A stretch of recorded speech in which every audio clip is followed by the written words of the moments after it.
रसूलुल्लाह सल्लल्लाहु अलैहि वसल्लम के चचाजाद भाई, दामाद और सबसे पहले ईमान लाने वालों में से एक हजरत अली बिन अबी तालिब रज़ियल्लाहु अन्हा का नाम सुनते ही बहादुरी, इल्म, इंसाफ और तकवा जान में आता है। लेकिन जब उनके सर पर खिलाफत का ताज रखा गया तो उम्मत एक बेहद नाजुक दौर से गुजर रही थी।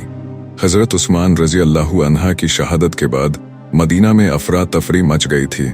मुनाफिकों ने फसाद फैलाया और उम्मत दो हिस्सों में बंटने लगी। ऐसे वक्त में सहाबा ने हजरत अली रज़ियल्लाहु अन्हा से इल्तिजा की, आप उम्मत की रहनुमाई करें। हजरत अली रज़ियल्लाहु अन्हा ने बहुत इनकार किया, लेकिन जब देखा कि उम्मत को रहनुमा की जरूरत है तो उन्होंने बिस्मिल्लाह कहकर खिलाफत कबूल की। हजरत अली रज़ियल्लाहु अन्हा ने सबसे पहले उन मुनाफिकों और गलत अफवाहें फैलाने वालों के खिलाफ जिहाद का ऐलान किया जिन्होंने हजरत उस्मान रज़ियल्लाहु अन्हा को शहीद किया था। लेकिन मामला इतना आसान नहीं था। हजरत अली रज़ियल्लाहु अन्हा ने इंसाफ की राह पकड़ी, मगर रास्ते में उन्हें हजरत आयशा रज़ियल्लाहु अन्हा, हजरत तलहा और हजरत जुबैर रज़ियल्लाहु अन्हा जैसे जलीलुल कद्र सहाबा से भी मुकाबला करना पड़ा, क्योंकि उनमें गलत फहमी पैदा कर दी गई थी। जंगे जमल में दोनों तरफ से मुसलमान थे, खून बहा, आंखें नम हुई, लेकिन बाद में हक वाज़े हुआ और हजरत आयशा रज़ियल्लाहु अन्हा ने खुद तस्लीम किया कि अली रज़ियल्लाहु अन्हा ही हक पर हैं। इसके बाद एक और इम्तिहान आया। हजरत अमीर मुआविया रज़ियल्लाहु अन्हा, जो उस वक्त शाम सीरिया के गवर्नर थे, उन्होंने भी हजरत उस्मान रज़ियल्लाहु अन्हा की शहादत का बदला मांगा। दोनों के दरमियान जंग सिफ़ीन हुई। हजरत अली रज़ियल्लाहु अन्हा चाहते थे कि फसादियों को सजा मिले, लेकिन अमीर मुआविया चाहते थे पहले कातिलों को पकड़ा जाए। इस इख्तिलाफ ने एक बड़ी लड़ाई को जन्म दिया और फिर हक व बातिल के दरमियान फर्क मुश्किल होता चला गया। जब जंग के दौरान सलीबों पर कुरान के सफ़े बांध दिए गए तो हजरत अली रज़ियल्लाहु अन्हा के कुछ साथी खुद उनसे मुखालिफ हो गए। उन्होंने कहा, हम इंसानों के फैसले नहीं मानेंगे, सिर्फ अल्लाह का। इन्हीं लोगों ने आगे चलकर खवारिज का शक्ल इख्तियार किया और इस्लाम में पहला दहशतगर्द ग्रुप बन गए। हजरत अली रज़ियल्लाहु अन्हा ने अपनी पूरी खिलाफत में जुल्म के खिलाफ जंग लड़ी, गरीबों की मदद की, मस्जिदों को आबाद किया, लोगों को इल्म की तरफ बुलाया और कुरान व सुन्नत के मुताबिक हुकूमत चलाई। लेकिन बदकिस्मती से उनकी पूरी खिलाफत फितनों और फसादों में घिरी रही। एक सुबह जब हजरत अली रज़ियल्लाहु अन्हा मस्जिद कूफा में नमाज पढ़ाने जा रहे थे, एक खारिजी ने उन पर हमला कर दिया।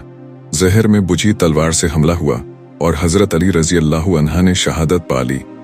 उनकी आखिरी दुआ थी, या अल्लाह, उम्मत को एक कर दे और मुझे माफ कर दे।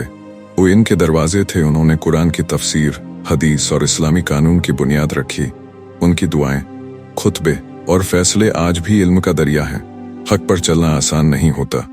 हर मुसलमान की जिम्मेदारी है कि वो फसाद से दूर रहे। खिलाफत और लीडरशिप सब्र, इल्म और इंसाफ मानती है।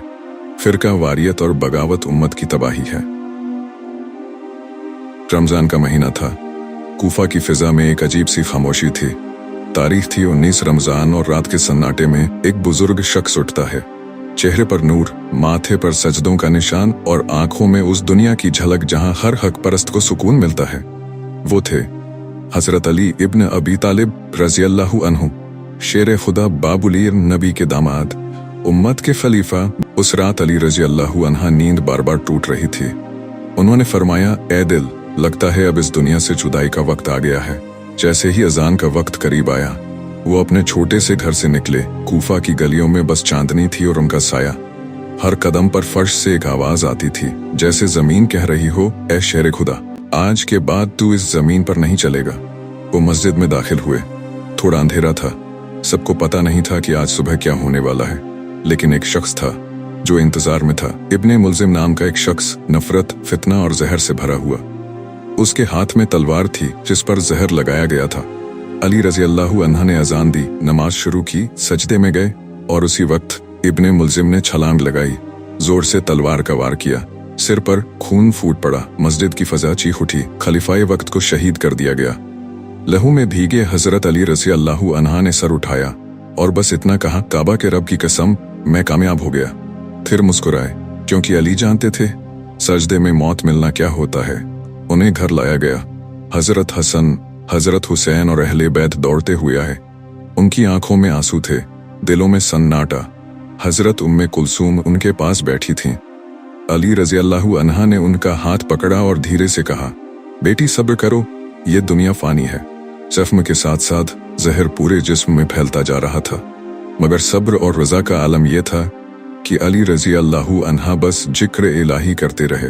उन्होंने फरमाया, जहर का असर तेज हो रहा है, अगर मैं जिंदा रहूं तो मेरा हक है कि मैं बदला लूं, और अगर मैं शहीद हो जाऊं तो एक जान के बदले एक ही जान लेना। ज्यादती मत करना, क्योंकि अल्लाह जालिमों को पसंद नहीं करता। अपने बेटों से कहा, ए हसन, ए हुसैन, मैं तुम दोनों को अल्लाह से डरने की वसीयत करता हूं। दुनियावी लालच में मत आना, जालिम का मददगार न बनना, मजलूम का सहारा बनना, यतीमों के सर पर हाथ रखना, पड़ोसियों से हुस्ने सुलूक करना, नमाज को कभी ना छोड़ना, ये दीन का सुतून है। और सबसे बढ़कर उम्मत को जुदा ना होने देना। 20 रमजान की सुबह से पहले अली रजी अल्लाहु अन्हा की रूह अपने रब से मिलने निकल पड़ी। रसूलुल्लाह सल्लल्लाहु अलैहि वसल्लम के वफादार साथी, नबी का प्यारा, उम्मत का खलीफा इस दुनिया को अलविदा कह गया। घर में सन्नाटा था। हजरत हसन रोते हुए सीने से लग गए। हजरत हुसैन ने कहा, अबू जान, आपने हमें इल्म दिया, सब्र सिखाया और हक की राह दिखाई, हम अब किससे पूछें? हजरत उम्मे कुलसूम की सिसकियां सारी रात गूंजती रहीं। हालात ऐसे थे कि दुश्मनों से खतरा था, इसलिए तय किया गया कि जनाजा रात में उठेगा और कब्र को राज रखा जाएगा। जनाजा पढ़ाया हजरत हसन रजी अल्लाहु अन्हा ने। कब्र खोदी गई नजफ के करीब एक छुपी हुई जगह पर। आज वही मकाम मज़ार हजरत अली रजी अल्लाहु अन्हा। इराक में लाखों मोमिनों का मरकज है। पूरी उम्मत में गम की लहर दौड़ गई।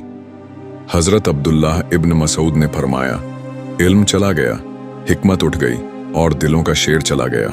हजरत उमर बिन अब्दुल अजीज ने कहा, अली जैसा ना कोई था ना होगा। हजरत अली रजी अल्लाहु अन्हा की वसीयत थी कि ज्यादती ना की जाए, इसीलिए जब वो शहीद हो गए तो कसास के तौर पर सिर्फ एक ही सजा दी गई, इब्ने मुल्जिम को कत्ल किया गया। हजरत अली रजी अल्लाहु अन्हा की शहादत के बाद भी उनके कौल किताबों में दर्ज हैं। उनकी बहादुरी मस्जिदों के मिंबरों पर जिंदा है।